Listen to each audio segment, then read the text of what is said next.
Hey, this is Lorenzo, and you're listening to the B2B Nitro podcast, where we discuss B2B marketing and sales strategies that can help accelerate your pipeline and give your business an edge over the competition. The topics we discuss apply to you whether you're a startup, a small business, or a large Fortune 500 company. Hello. Today we speak with Francesco Turco.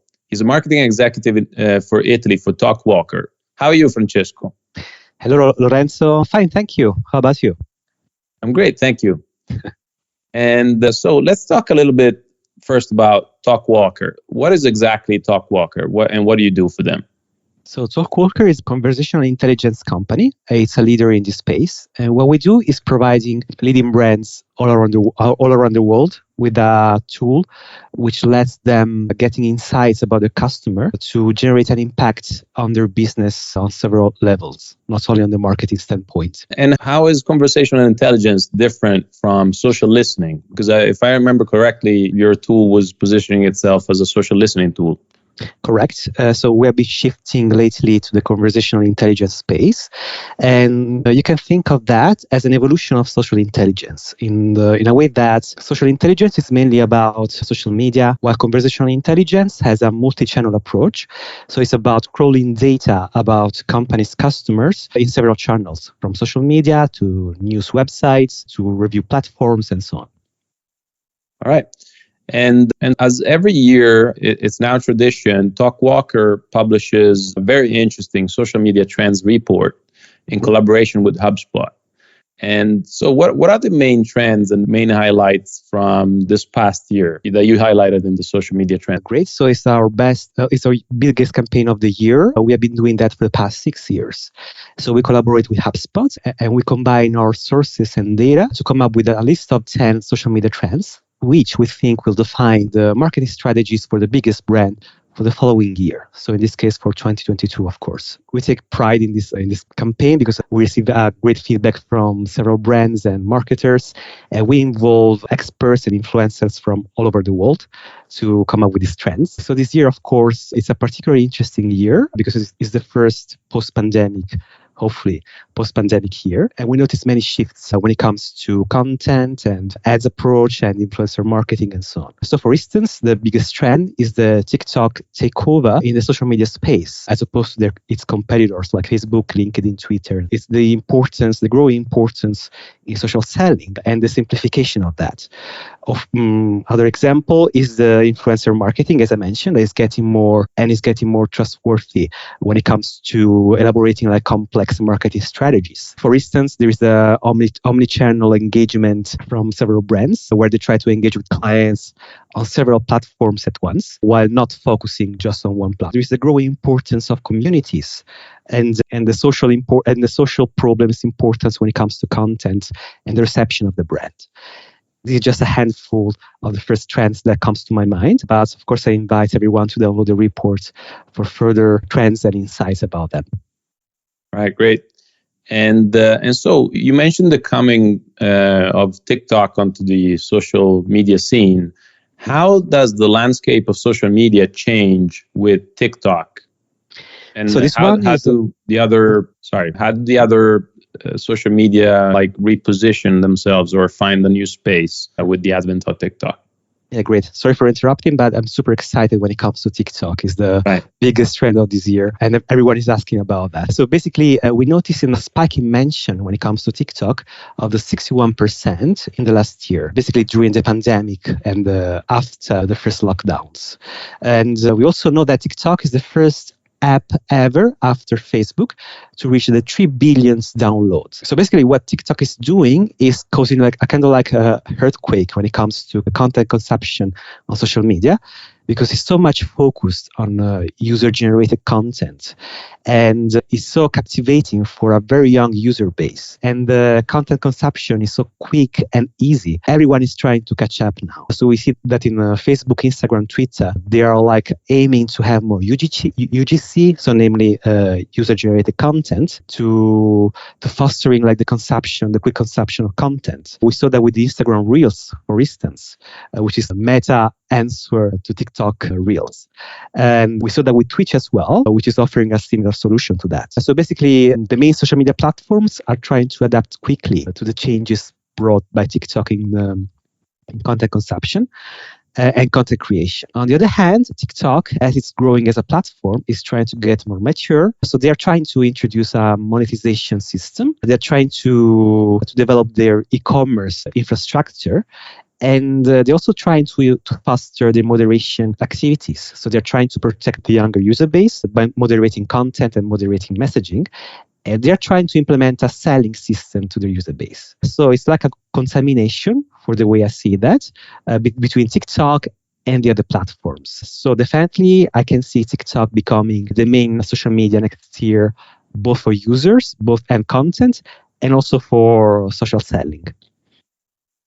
So if you were, to craft a new strategy for a new company that wants to launch a product on the market, among all of the social media channels that you can choose, how would you pick the right mix of social media channels on which to launch your brand, your product, your service? Mm-hmm.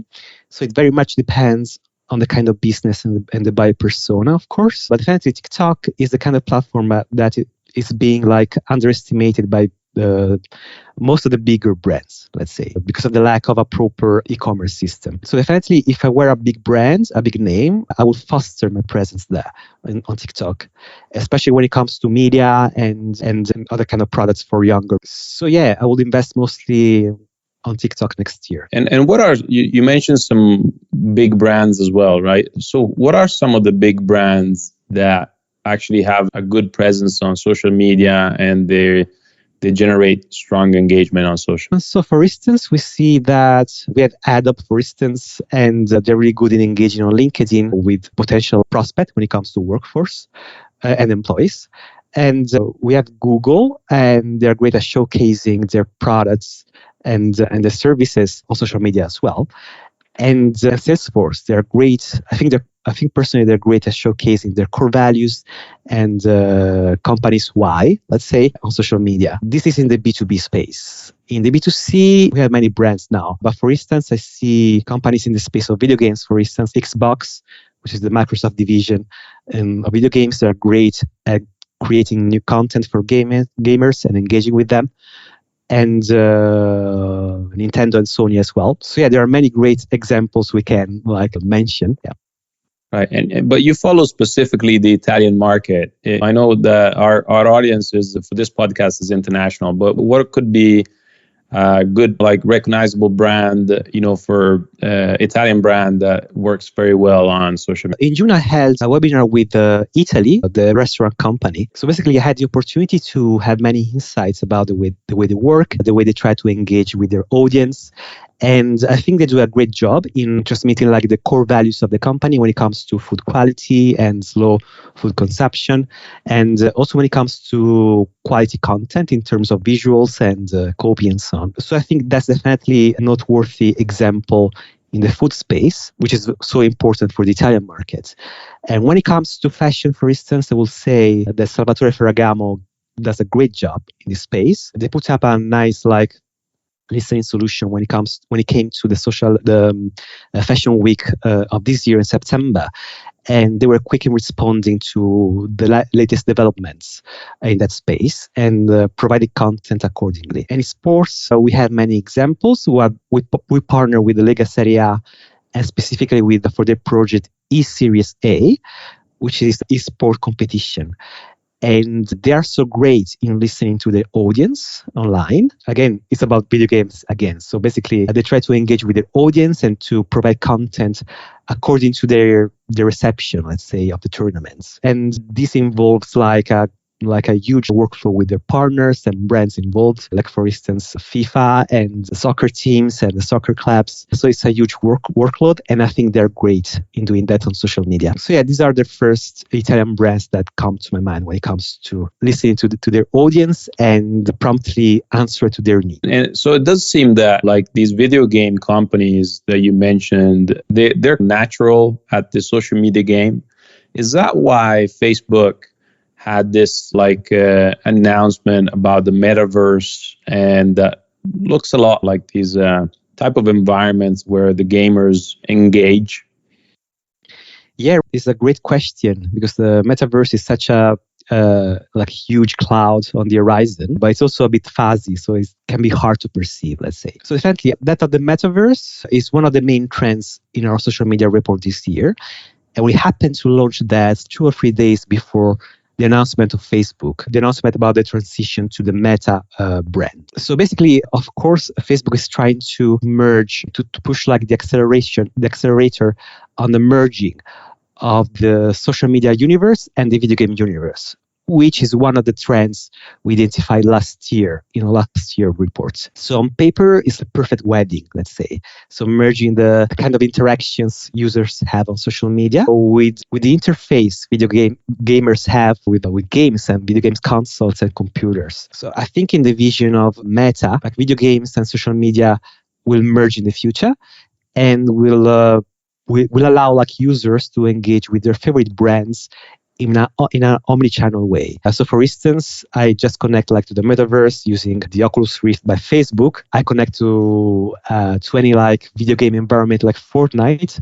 I purchase a skin in Fortnite, which is branded by Nike, for instance, and I can use that skin on Fortnite or in another video game or in a Meta concert and so on. It's like an engaging vision, definitely. Makes sense on paper, but personally, I think that like an interface which is focused like on a dynamic way of interaction. So basically naming like the motion track sensors and the headset and so on. I wouldn't take that for granted that like people will embrace this vision and this kind of interaction. And also personally, I think that video games as a medium have their own language and their own structure. And it's going to be hard for social media companies to replicate that right away. So definitely, it's like a fuzzy new trend. It's a huge one. It's definitely one we had to take into account when it comes to develop new strategies for social media and marketing as a whole. And best for now, I will adopt the kind of approach like a wait and see. So as for now, for instance, we are monitoring conversations around the metaverse, and we see that they are rising in volume, but the sentiment is not always necessarily utterly positive. So let's see. It's going to be interesting to see. All right. But is this focus on the metaverse another way to strengthen the community, the sense of community the brands want to bring in social media, and that you actually highlighted as one of the main trends in your social media trends report? Yeah, so data communities is a growing trend. We noticed that even last year, and even now it's even more important in terms of engagement and sentiment and volumes of conversations. So definitely brands are trying to catch up and to ride the positive momentums of communities. So definitely like by nature, the metaverse puts a lot of importance in communities, being like video games or entertainment or whatever. And definitely it's gonna allow brands to engage with communities in a more seamless and spontaneous way. So yeah, I can see definitely like communities being even more important in the near term, in the near future because of that. So brands should get ready for that. Yeah. All right, sounds very interesting. But how does this work in a B2B setting? I understand like the B2C setting, but how do you envision maybe the B2B companies embracing this new way of doing social media? Mm-hmm. So when it comes like to the contamination, which is the main premise of the metaverse, so as Zuckerberg put that, basically he's planning to have a virtual economy in the metaverse. So basically it's about having a common currency, a shared purchasing experience, and so on. So basically, as I mentioned, like users will be able to purchase one element and use that across every channel. So that will imply that the companies will have to collaborate on that. And that's the importance in the B2B way, in the B2B sense when it comes to metaverse. So I think brands that operate in B2B, they should be ready to engage with other companies and strengthen their ties when it comes to digital purchasing, being like microtransaction or media consumption, or even video games. Yeah, I see this model that could be working very well for seminars, for online seminars and events in general. So this could apply this, and like you could say that if LinkedIn adopted a similar model, they could enable networking in a wholly different way, in a very interesting way through the metaverse and like this virtual reality world, right? Mhm. Yeah, definitely. We are seeing that with, I think it's named Horizon Workplace, something like that. I can't recall the exact name, but it's the current service provided by Facebook, which is like the embryo for the metaverse. And it's like a closed experience. So it's not connected to other universes, but it's like a workplace experience. So basically, I can co-work with my colleagues using the headsets, using the interactions through peripherals and so on. I can definitely see LinkedIn adopting a system akin to that when it comes to interviewing or engaging with potential employees. It's something like definitely not belonging to the near future, more to the medium-term future. But in this way, B2B brands should keep a look up. Very interesting. And that brings a totally different dimension also to the remote work, like where we, as remote people, we all struggle like to have the same feeling that we had, to try to replicate the same feeling that we had in the office. Mm-hmm. Interactions, live interactions, and everybody's trying to, it's either missing that or trying to make up for like that kind of feeling by having always the camera turned on during online meetings and so on. Yeah, I mean, the fact that brings the matter of social acceptability of the metaverse. Because as you mentioned, if people is getting a bit tired of having cameras turned on when it comes to home office working, will they be willing to use headsets and controllers like for 2 or 3 hours during meetings?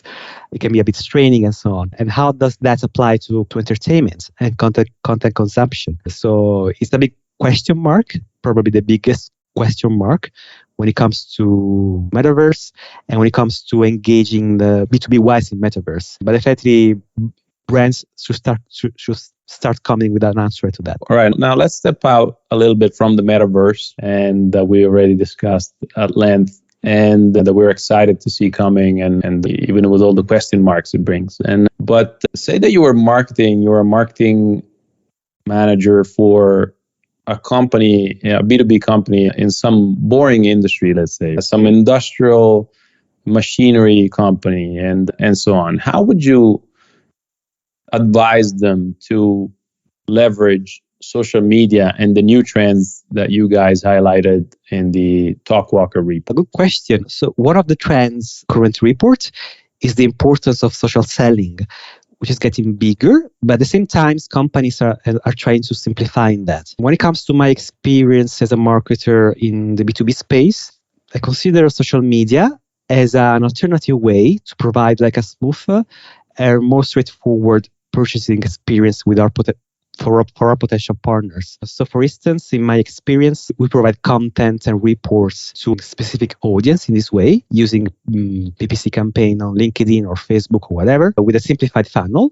a more straightforward way to share data, let's say, and also to inform that about the content they're about to download. So yeah, for instance, combining PPC content and a simplified purchasing funnel or downloading funnel is a great solution for B2B brands to foster their presence on social media and also to foster their own funnel and lead generation methods. And when it comes to nurturing these leads that you generate, you might generate them with Facebook lead ads or LinkedIn lead ads and so on. And how would you do that for a B2B company on social media that is sometimes seen as a channel? I get pushback a lot of pushback from some clients that claim that their clients are not on social media. They're not on Facebook, for example. And this might be true, and especially if we think about LinkedIn, it might be true for certain industries, for certain job titles.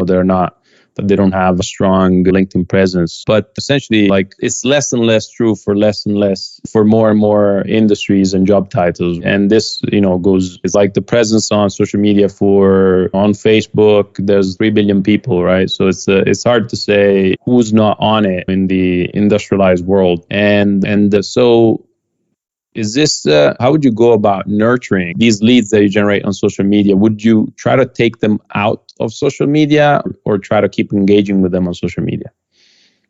It's a good question. In my experience, like in this space, I noticed that there is a sort of discrepancy when it comes to lead generation on a top of the funnel standpoint, on a bottom of the funnel standpoint. So often, like social selling or PPC, it's a great way to foster the top of the funnel. But the bottom of the funnel always comes a bit later, the way that these leads may not convert instantly, let's say to clients. But in this way, like it comes like the work on the marketer in terms of creating like a personas and creating content for these leads and keeping them engaged with the dedicated nurturing streams and so on and so forth. So I think that definitely I see that the importance of lead generation in the PPC space and social selling space when it comes to the bottom of the funnel has been growing steadily for the past few years.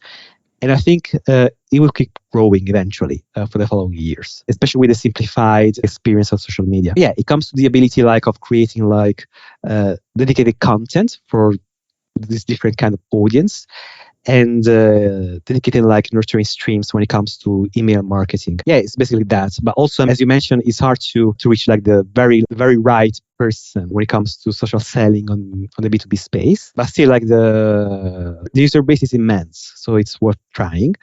And it can also happen that when a company is interested in your product, even if you reach like not the right person in that account, that person can engage with the right person in his or her team to involve that person like in your product. So yeah, it's about quality of content and keeping the engagement high.